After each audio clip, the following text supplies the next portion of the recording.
Always. All right, Senator Kelly, you're on. Thanks. Thank you, Mr. Chairman. And I want to extend a very special welcome to Tricia Balef, who's joining us today from the City of Phoenix. And I want to follow up on Senator Padilla's comments and questions about Tres Rios and the vision for a renewed Salt River in the Phoenix area. That was championed by my predecessor, Senator John McCain. Also, I want to acknowledge the work of Mayor Gallego and the City of Phoenix they've done to advance these projects in partnership with federal agencies, including the Army Corps. So these projects that we already talked about a little bit show how investments made by the Corps and their local partners can improve water quality, recharge aquifers, and support water conservation even in a desert. And there were a few of these benefits that I want to discuss. You talked about, first, about hundreds of millions of dollars of savings in water treatment costs. I think it was about $375 million. Can you explain how that project on the Tres Rios wetlands and the water, how it has saved the city, like specifically how that project has saved the city $375 million? Thank you, Senator Kelly, and thank you for having me here.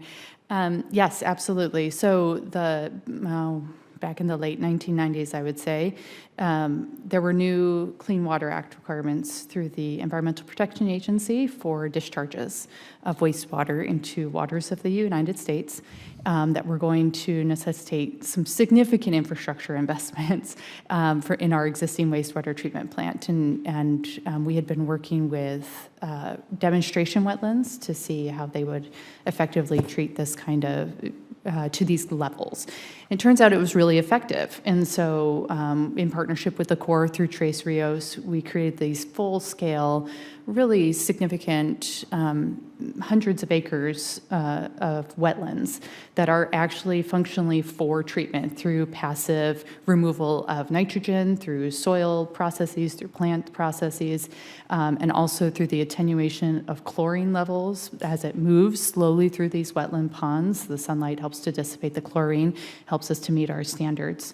So does that mean, since it's downstream, so the wetlands are downstream of the wastewater plant, does that mean you can push water through the treatment plant faster? And maybe, is it less energy costs? Where is the financial savings coming from? So the financial savings is the avoided costs of the infrastructure that we would have had to construct otherwise. In terms of energy costs and timelines, I'd have to check on that. So it's really, you have to build less infrastructure because you have this downstream wetland. We did not have to build the hard infrastructure because of the wetlands. Okay.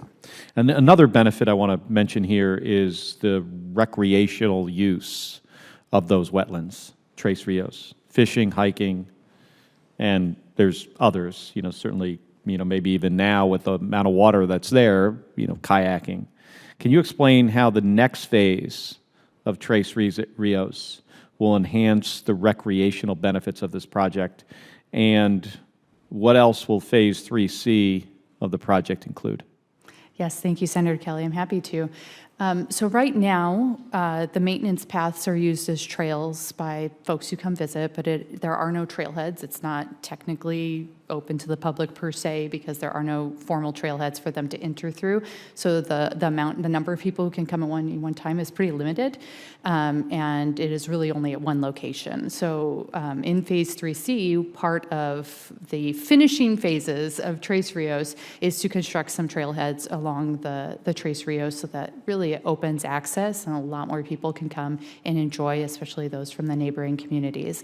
And the rest of Phase 3C is really finishing up the in-river restoration on the western end of the Tres Rios property down to the Agua Fria River.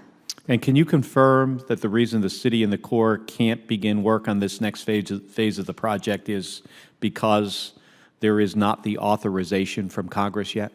That is correct, yes. Well, Mr. Chairman, I hope that in the next WRDA bill we can include that authorization so they can finish Phase 3 of the Tres Rios project and the city can move forward on this project. And I am out of time, but I have another No, question. go ahead, please. All right. Ms. Baliff, still, you know, there are, I think in your opening testimony, you may have talked about a little bit more of the Salt River ecosystem. I wasn't there for that. But can you explain to the committee the issue of the salt cedars on the Salt River and what risk they pose to the city and the region? Yes, thank you, Senator Kelly. Salt cedar, for those of you not in the Southwest, you may not be familiar with it, but it is a highly invasive shrubby tree, forms in really dense stands, and it creates, it has a lot of litter and debris that fall off of it. It also secretes a lot of soil, it drops a lot of salt into the soil, and so it creates these highly saline soils and also creates a really high fire risk. It also recovers really well from fire risk, more than our native species, so it really does push out a lot of our native habitat and create a monoculture, which is also just creates a lot of risk in terms of fire and disease and other detrimental things to ecosystem restoration. And what has the city of Phoenix done to try to remove these salt cedars? Yes, it's a very difficult problem plaguing a lot of agencies across the Southwest. So Tres Rios removed a lot of salt cedar. It was a huge benefit to the river in that area, but it is an ongoing challenge. We do continually remove. We also really try to replant with native species whenever we remove, so that it gives them a competitive advantage to be able to take root and outcompete the salt cedar as it tries to resprout. What can the Army Corps do to help? You know what? More projects to help remove salt cedar would be fantastic. Is there any innovation out there? Are they trying to, instead of remove it, and I know there's always risk in doing this, but are there any pilot projects that are taking a different approach?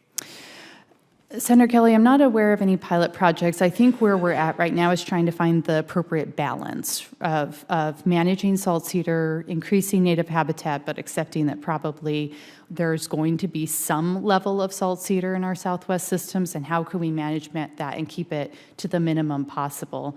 And I think really the most effective method is when you remove, you replant with native species, and if necessary, salt-tolerant species, and gradually attenuate the soil so that you can then have more of the riparian species you're looking And how do we wind up with this plant in the Southwest?